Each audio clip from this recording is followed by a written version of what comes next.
ചേച്ചി ചേച്ചിയൊരു സ്നേഹസമ്മാനമുണ്ട്. ഒരു സ്നേഹസമ്മാനമുണ്ട് ചേച്ചി. ഇത് ചേച്ചിക്കും അമ്മയ്ക്കും കൂടെ ചേർന്നായിരുന്നു. ഒന്ന് തുറന്നു നോക്കി സന്തോഷം ഉണ്ടാവും. ഇത് തോന്നുന്നുണ്ട്.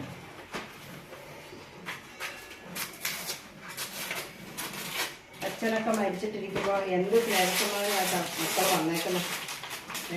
തുറന്നു നോക്കൂ, പെർഫെക്റ്റാണ്. നിങ്ങളെ പോലെയുള്ള ഒരു കലാകാരനെ നമുക്കൊരു ഗിഫ്റ്റ് ഒക്കെ കൊണ്ടുവരിക എന്ന് പറയുമ്പോൾ എന്താണെന്ന് മനസ്സിലാകുന്നില്ല. ഒരു 2 കൈക്ക് ഇച്ചിരി വിലക്കുറവുണ്ട്, ഒന്ന് പൊട്ടിച്ചേരുമോ?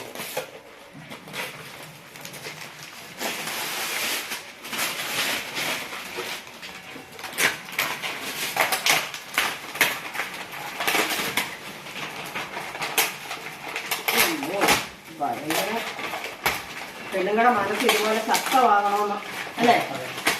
ഇതുപോലെ ശക്തമാകണം. എന്നെ പോലെയൊക്കെ ഉള്ളത് ചില സമയങ്ങളിൽ നമ്മളെ മനസ്സ് താഴുന്നു.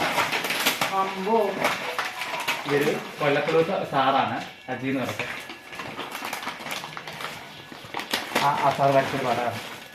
ഇത് എനിക്ക് തോന്നിയല്ലോ. പ്രേക്ഷകർക്ക് കാണിച്ചു കൊടുക്കാം. ഞാൻ മനസ്സിരി ഒരു ഡള്ളായിട്ടിരിക്കുവായിരുന്നു. ഇതെങ്ങനെ അച്ഛൻ്റെ അമ്മയുടെ എല്ലാം കൂടെ പടമാണ്. ആരാ വരച്ചു? അജി എന്ന് പറഞ്ഞൊരു മാഷാണ്, കൊല്ലത്തുള്ള.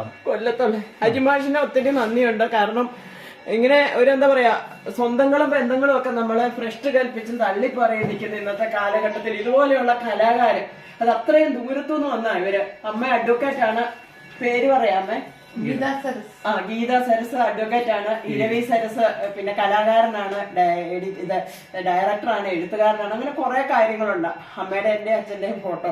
അച്ഛൻ മരിച്ചിട്ട് 4